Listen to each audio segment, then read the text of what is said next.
नमस्कार दोस्तों, welcome to Byju's government exam prep channel. दोस्तों, आज हम लोग डिस्कस करेंगे डेली करंट अफेयर में 22 अगस्त 2021 के न्यूज़पेपर में से, जो कि आपके exam CHSL, combined graduate level, NTPC, intelligence bureau, CPUSI, Delhi police and other state services exam के साथ साथ PET एग्जाम और बैंकिंग अवेयरनेस के लिए भी यह हेल्प करेगी। तो आइए एक एक करके डिस्कस करते हैं। Now we have to discuss first segment is national affairs, यानी राष्ट्रीय मामलों में NTPC। इसका मतलब क्या हुआ? National thermal power corporation. NTPC commissions India's largest floating solar PV project, यानी NTPC ने भारत की सबसे बड़ी फ्लोटिंग सोलर PV परियोजना शुरू की है। तो national thermal power corporation limited has commissioned the largest floating solar PV project of 25 megawatt. अब यहाँ पर ये बहुत महत्वपूर्ण हो जाता है कि 25 megawatt at its Simhadri thermal power station. यानी अब यह कौन सा है? सिम्हाद्री थर्मल पावर स्टेशन कहाँ है? आंध्र प्रदेश के विशाखापट्टनम में। और दोस्तों, विशाखापट्टनम यह बंदरगाह है, भारत का डीपेस्ट पोर्ट है, जो कि डॉल्फिन कटक पर स्थित है। तो it is also the first solar project to be set up under the flexibility scheme notified by the government of India in 2018। यानी यह कह सकते हैं कि भारत सरकार द्वारा ईयर 2018 में यह फ्लेक्सिबिलाइजेशन योजना के तहत स्थापित की जाने वाली पहली सौर परियोजना भी है। तो दो फैक्ट यहां से पता चले आपको। तो इस तरह से this floating solar installation installed in reservoir is built in unique anchoring design and is spread over an area of about 75 acre in an RW reservoir। तो इस तरह से यह डिजाइन किया गया है। 75 एकड़ के क्षेत्र में यह फैला है। इस फ्लोटिंग सोलर परियोजना के जरिए 1 लाख से अधिक सोलर PV मॉड्यूल से बिजली पैदा करने की क्षमता है। तो इस तरह से 7000 घरों को रोशन करने में यह सहायता देगी। तो 46,000 टन कार्बन डाइऑक्साइड को भी इससे हर वर्ष कम किया जा सकेगा। इससे हमारा इकोसिस्टम भी अच्छा होगा। तो the solar PV project was inaugurated by mister Sanjay Madan RED NTPC, यानी NTPC के श्री संजय मदान के द्वारा इसका उद्घाटन किया गया। ये भी ध्यान रखेंगे। और इस परियोजना से प्रतिवर्ष 13,640 लाख लीटर पानी की बचत होने की भी उम्मीद है। और इस तरह से that much water would be enough to meet the annual needs of 6700 household. तो इस तरह से 6700 घरों की वार्षिक जरूरतों को पूरा करने के लिए यह पर्याप्त होगा। तो NTPC ने सिम्हाद्री में पायलट प्रोजेक्ट के आधार पर हाइड्रोजन आधारित माइक्रो ग्रिड प्रणाली स्थापित करने की भी योजना बनाई है। तो यह पॉइंट इसे ध्यान रखेंगे। और NTPC ने 2032 तक 60 गीगावाट अक्षय ऊर्जा क्षमता स्थापित करने का लक्ष्य भी रखा है। और NTPC is also the first power company in India to have declare its energy agreement targets as part of united nations high level dialogue on energy, जिसे HLDE कहते हैं। तो यानी संयुक्त राष्ट्र उच्च स्तरीय वार्ता के हिस्से के रूप में अपने ऊर्जा समझौता लक्ष्यों को घोषित किया है। किसने? नेशनल थर्मल पावर कारपोरेशन ने। तो NTPC समूह के पास 17 गीगावाट से अधिक ऊर्जा क्षमता निर्माणाधीन है, यानी अंडर कंस्ट्रक्शन है, जिसमें 5 गीगावाट की ऑफ रिन्यूएबल एनर्जी प्रोजेक्ट, यानी इंक्लूडिंग 5 गीगावाट नवीकरणीय ऊर्जा परियोजना इसमें शामिल हैं। और इसकी स्थापना 1975 में हुई थी। इसका हेडक्वार्टर नई दिल्ली में है। इसके MD एंड चेयरमैन जो हैं गुरदीप सिंह हैं। 2016 में ही इनको अपॉइंट किया गया था। अब बढ़ते हैं दोस्तों, countries highest herbal garden ready in माना। ये सुना होगा आप लोगों ने, माना नाम का दर्रा भी है। तो ये जो है यहाँ, ये उत्तराखंड वाला जो भाग है, यहाँ पर नीति, माना, लिपुलेख, थागला। तो ये माना एक तरह से देखा जाए तो बाउंड्री पर है, भारत और चीन की सीमा पर स्थित है। तो यहाँ पर सबसे 11,000 फीट की ऊंचाई पर स्थित देश का सबसे अधिक ऊंचाई वाला हर्बल गार्डन डेवलप किया गया है और इसे खोल भी दिया गया है लोगों के लिए। तो इसमें गार्डन में औषधीय महत्व की 40 प्रजातियों को संरक्षित किया जा रहा है, यानी 40 species of medicinal importance have been preserved in this garden. So this park has been prepared in 3 years under the CAMPA scheme of the central government on about 3 acres of land provided by the one panchayat in Mana village near Badrinath temple in Chamoli district. तो Chamoli district सुना होगा, ये कहाँ है? उत्तराखंड में है। तो इसमें 40 प्रजातियों को संरक्षित किया गया है और इनमें से कई ऐसी प्रजातियां हैं जो संकटग्रस्त प्रजातियों में शामिल होने के साथ राज्य जैव विविधता बोर्ड की ओर से लुप्त प्राय प्रजातियों की सूची में भी इन्हें शामिल किया गया है। और इस पार्क को 4 भागों में, यानी there is divided into 4 part. The first part contains 3 species associated with Lord Badrinath, including the sacred tree of Badri, Tulsi, Badri बेर, बद्री वृक्ष एंड भोजपत्र। तो ये सब बद्री के नाम से ही यह वृक्ष की प्रजातियां हैं। तो Badri tulsi which is scientifically named as origanum vulgare, ये ध्यान रखेंगे, origanum vulgare is found in this region. तो यह बद्री तुलसी जिसका वैज्ञानिक नाम क्या है? ओरिगैनम वल्गारे। तो यह नाम भी ध्यान रखेंगे।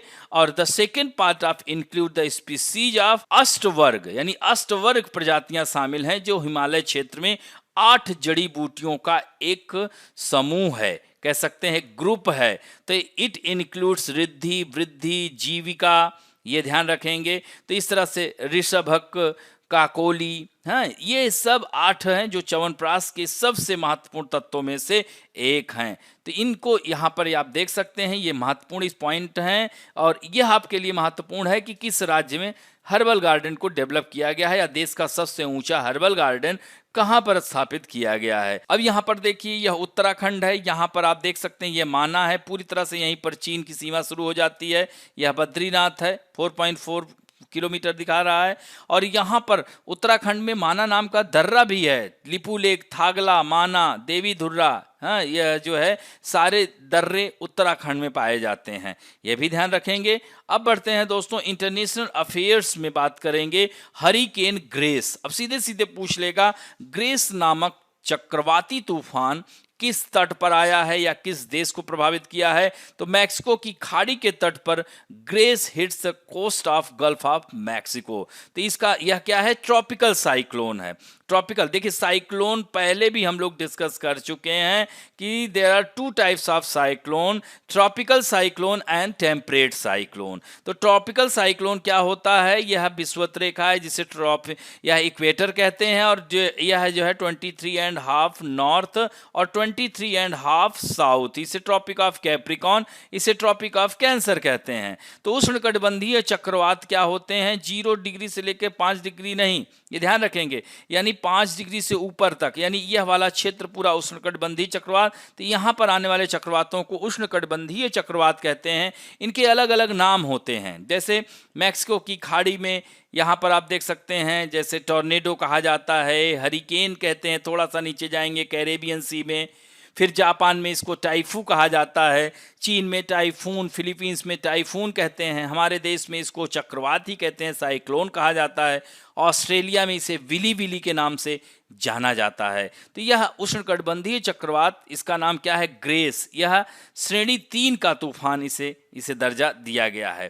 तो इस तरह से दूसरी बार 2 दिनों में यह तूफान आया, कुछ लोगों के मरने की खबरें हैं। हालांकि यहाँ पर आपके एग्जामिनेशन पॉइंट ऑफ व्यू से ये ध्यान रखना, पूछ लेगा कि ग्रेस नामक उष्णकटिबंधीय चक्रवात किस देश को प्रभावित किया या किस तट पर आया? तो सीधे सीधे मैक्सिको लगाएंगे।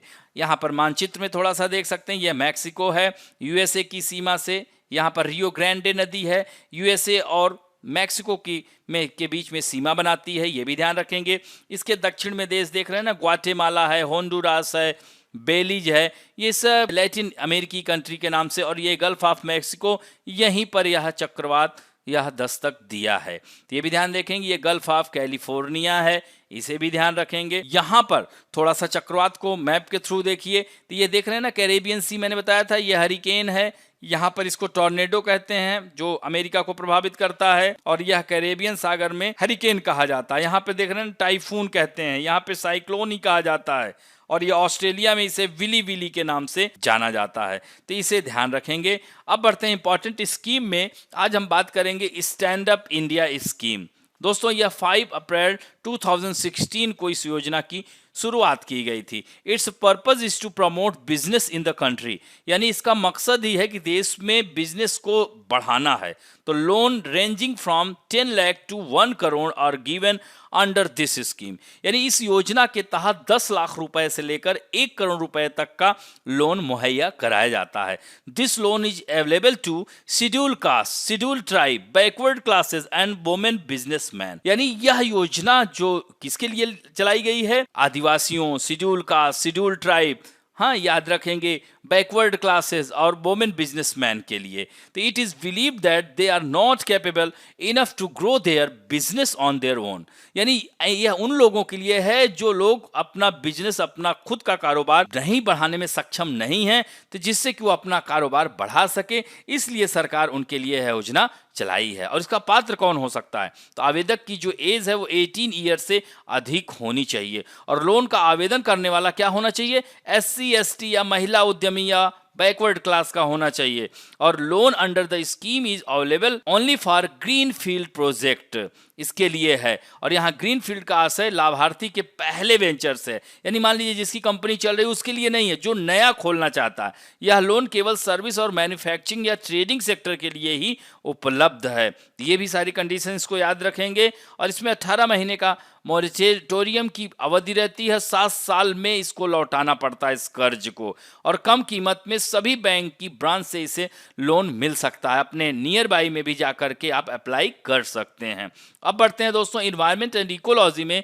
India approve the Kigali amendment to the Montreal protocol. तो किगाली कहाँ है? रवांडा की कैपिटल है। किगाली संशोधन को भारत ने मंजूरी दे दी है।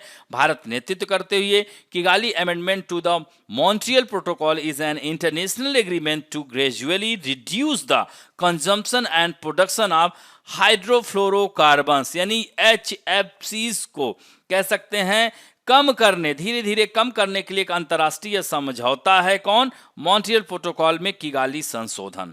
तो this protocol alone has the potential to avoid 0.5 degree warming of the atmosphere by the end of the century, यानी इस प्रोटोकॉल में अकेले सदी के अंत तक वातावरण के 0.5 डिग्री गर्म होने से बचने की क्षमता है, अगर इस प्रोटोकॉल को हम लोग अगर इसे स्वीकार कर लेते हैं तो in the global war against climate change India once again approved the Kigali amendment to the Montreal protocol showing leadership, यानी जलवायु परिवर्तन के खिलाफ वैश्विक जंग में एक बार फिर भारत ने नेतृत्व दिखाते हुए मॉन्ट्रियल प्रोटोकॉल में किगाली संशोधन को अप्रूवल दे दिया है। The union cabinet chaired by प्रधानमंत्री Narendra Modi has approved this amendment. तो भारत के प्रधानमंत्री ने इस संशोधन को मंजूरी दी है, और इसके 2 लाभ होंगे। First, phasing out the use of HFCs, hydrofluorocarbon,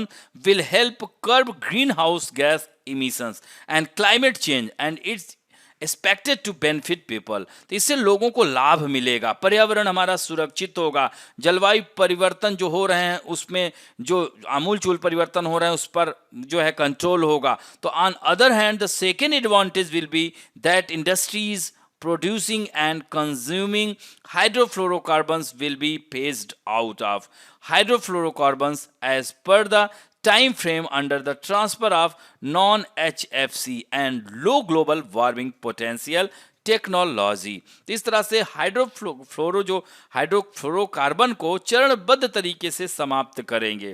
तो focused on super pollutant gases called HFCs, जिसे हाइड्रोफ्लोरोकार्बन।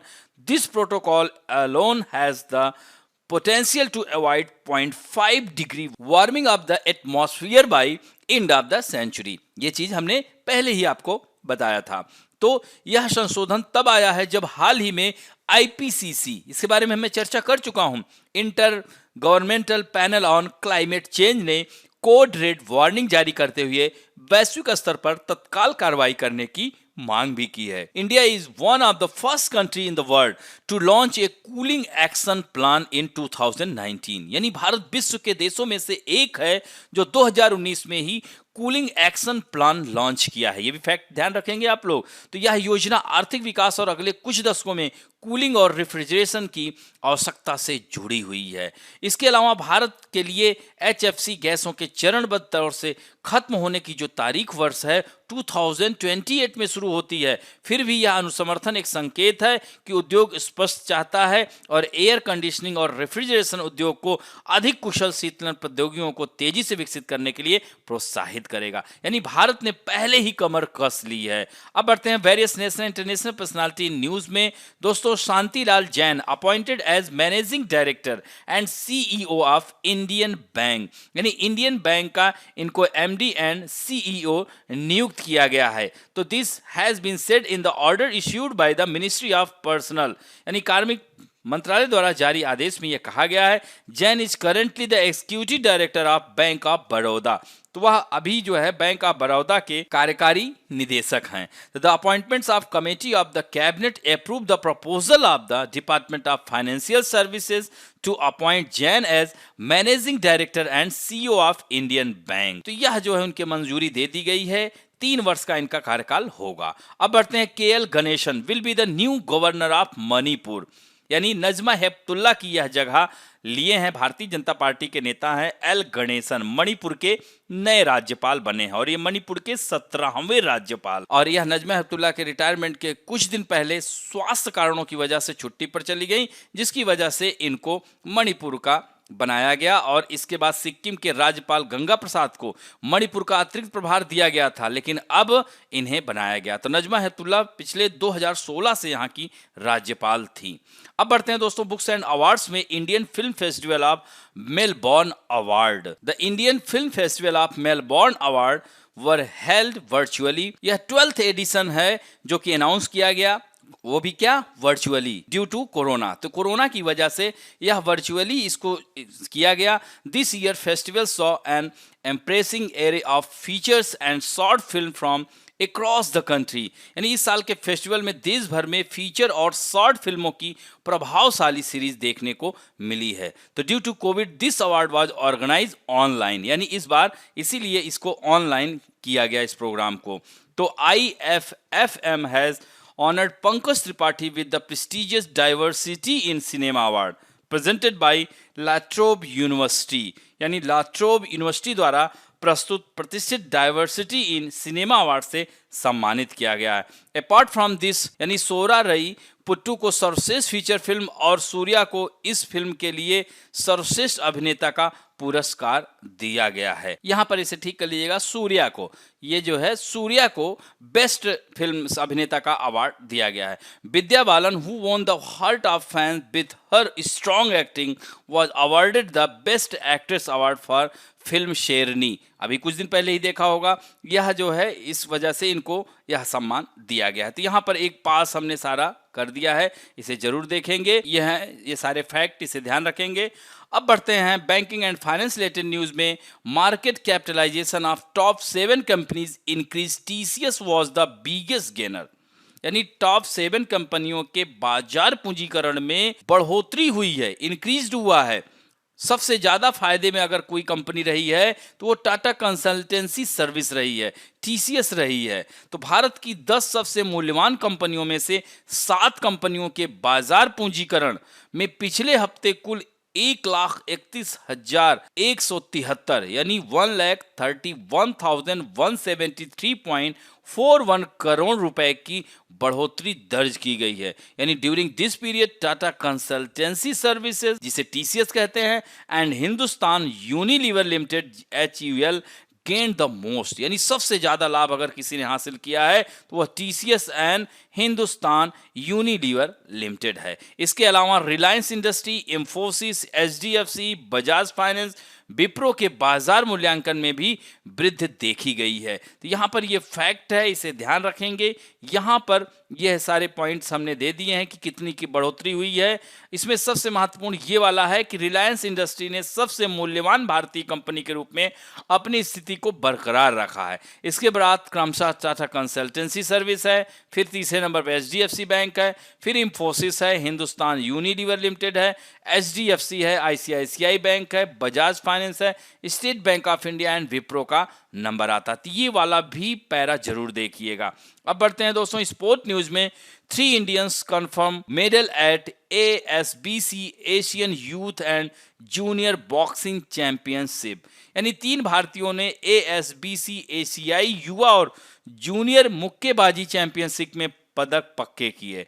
यानी इंडिया के हैं रोहित चामोली 48 किलोग्राम वर्ग में, अंकुश 66 किलोग्राम वर्ग में, गौरव सैनी 70 किलोग्राम वर्ग में assured themselves of at least a bronze medal by reaching the semi-final of the ongoing ASBC Asian Youth and Junior Boxing Championship in Dubai. कहां पे हो रहा है? दुबई में। तीनों ने अपना पदक पक्का कर लिया है। 3 other Indians registered victories in their matches on the opening day of the tournament, यानी 3 अन्य भारतीयों ने भी अपने मुकाबलों में जीत दर्ज की है। तो यह इस तरह से ये ध्यान रखेंगे और यहां पर पदक की संभावना सीधे सीधे बन रही है। तो 6 boxer will enter the ring on the second day with world youth championship 2021 bronze medalist, याद रखेंगे, Vishwamitra Chongtham starting his campaign, यानी विश्वामित्र चोंगथाम अपना अभियान शुरू करेंगे। तो this Asian championship will provide a competitive tournament to the emerging young talent at the Asian level almost 2 years after the corona pandemic. और इसमें the youth group gold medalist will receive $6,000, silver medallist $3,000 and bronze medallist को $1,500 का पुरस्कार राशि भी मिलेगी। तो यह भी पॉइंट ध्यान रखेंगे। अब बढ़ते हैं इंपॉर्टेंट डेज में। दोस्तों आज वर्ल्ड संस्कृत डे है, यानी विश्व संस्कृत डे है।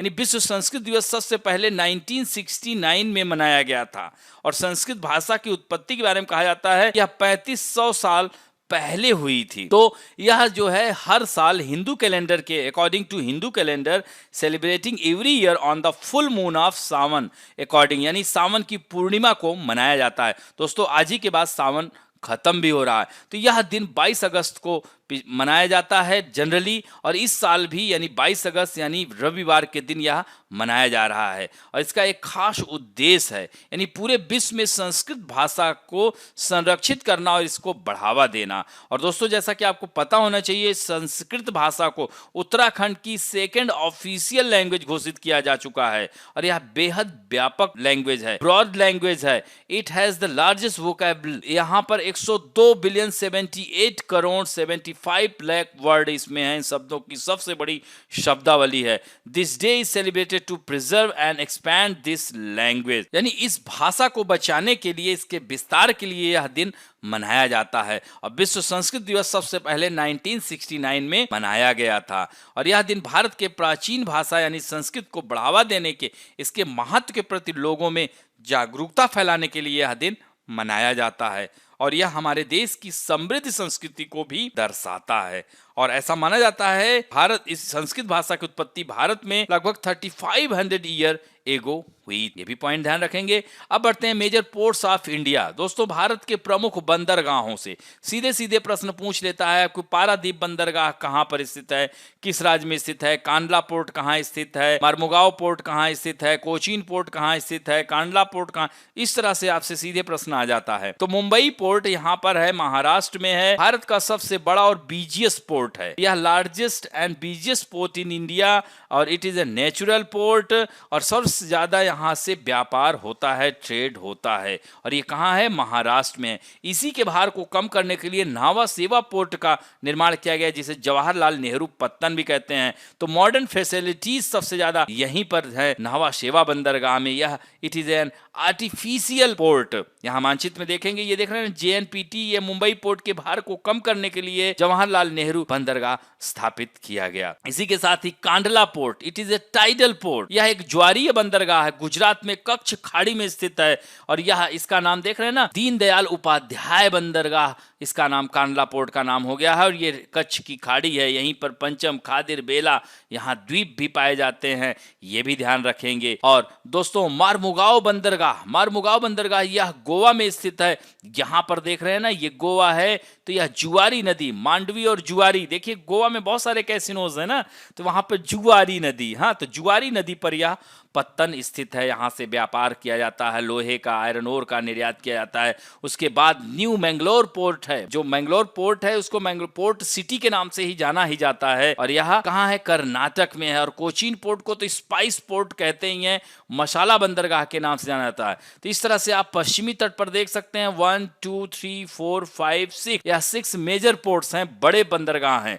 और इस तरह से पूर्वी तट पर बात किया जाए तो कोलकाता पोर्ट है, it is a river port, इसे नदी बंदरगाह कहा जाता है। और दोस्तों इसी के भार को कम करने के लिए हल्दिया पोर्ट, जो समुद्र के तट पर स्थित है, हल्दिया पोर्ट की स्थापना की गई है। और पारादीप पोर्ट उड़ीसा में है। Visakhapatnam deepest port in India और यह डॉल्फिन नोच कटक पर स्थित है। इसीलिए कहा जाता है भारत का कौन सा ऐसा बंदरगाह है जो लैंड लॉक्ड है, तो यह स्थल अवरुद्ध है। यही कारण जब सुनामी आया था तो इस डॉल्फिन कटक से टकराकर विशाखापट्टनम सुरक्षित रह गया था। और उसके बाद यहाँ पर इन्नौर पोर्ट है, यह चेन्नई पोर्ट के भार को कम करने के लिए बनाया गया है।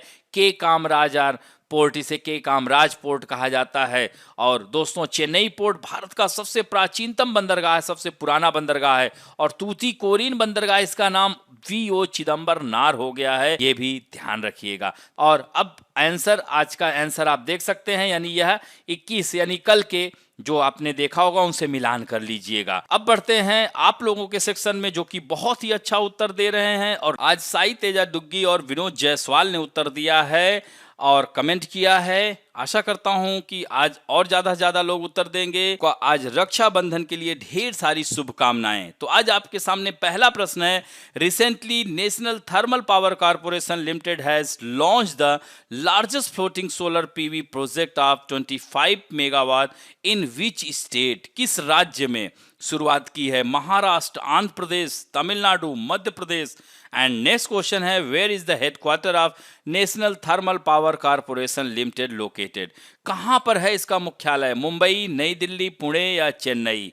एंड नेक्स्ट क्वेश्चन है, which state has the countries highest herbal garden? यानी हाल ही में देश का सबसे ऊंचा हर्बल गार्डन किस राज्य में तैयार किया गया है, या कह सकते हैं बनाया गया है? सबसे 11,000 फीट की ऊंचाई पर बनाया गया है। सिक्किम में, उत्तराखंड में, अरुणाचल प्रदेश में, हिमाचल प्रदेश में। एक क्लू दे रहा हूं कि भारत और चीन की सीमा पर एक अंतिम गांव है, वहीं बनाया गया है। नेक्स्ट क्वेश्चन है, which country has recently experience the tropical cyclone storm grace?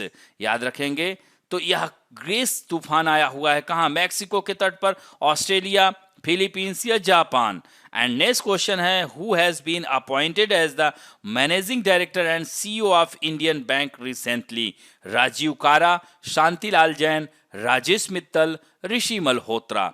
And next question है, president Ramnath Kovind appointed L Ganesan as the governor of which state? Meghalaya का गवर्नर बनाया गया, मणिपुर का, कि नागालैंड का, कि मिजोरम का? और नेक्स्ट है, stand up India scheme was started in which year? यानी स्टैंड अप इंडिया स्कीम की शुरुआत किस वर्ष हुई थी? 2014, 15, 16 या 17? एंड नेक्स्ट क्वेश्चन है, which actor has been honoured by IFFM with the prestigious Diversity in Cinema Award presented by Latrobe University? Manoj Bajpayee, Pankaj Tripathi, Nawazuddin Siddiqui, Vinay Pathak? And next question है, in which year was the World Sanskrit Day celebrated for the first time? पहली बार किस वर्ष मनाया गया था? 1965, 1969, 1970 या 75? And last question है, which of the following port is not an east coast? यानी कौन सा बंदरगाह पूर्वी तट पर नहीं है? पारादीप, विशाखापट्टनम, कोचीन या तूतीकोरिन? यह जो है 10 प्रश्न के उत्तर आपको देना है। आशा करता हूं कि आज का वीडियो आप लोगों को अच्छा लगा होगा। और दोस्तों अच्छा लगे तो please like, share, subscribe and bell icon दबाना ना भूलें। थैंक यू दोस्तों।